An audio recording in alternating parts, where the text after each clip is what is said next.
It's so funny. It's always like whenever I talk to people who are in these very intense, heavy, emotional movies, they're like, "Oh no, that was the most fun to shoot." And how? Well, it sort of has to be out of necessity because the scenes that are going on are sometimes so dark and so intense, and it's like a crew of people watching, a man try and suffocate me with a pillow, and what are you going to do but make a joke about it? Like, that's the only way that you can sort of relieve the tension. If you don't, then you're just stuck watching a girl get suffocated with a pillow on her head. You have to find a way to see the humor in it. And the other aspect that made it so easy was that we had Jacob there, who doesn't tune in to a dramatic frequency at all. So everything is fun to him. And something like the escape sequence, which for those of us as adults that are watching it, we're gripping this chair, just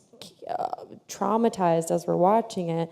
But I watch it knowing that we had to cut so many times because Jacob wouldn't stop laughing while being rolled up in the rug because he thought I was tickling him as I was rolling him, and he thought it was just so crazy and weird that we were doing this. And when he's in the back of the truck, which is also so tense for us, that was 2 days of stunt work where he was like having the time of his life, where he was like, "I'm Tom Cruise. I want to do all I want to do are action movies.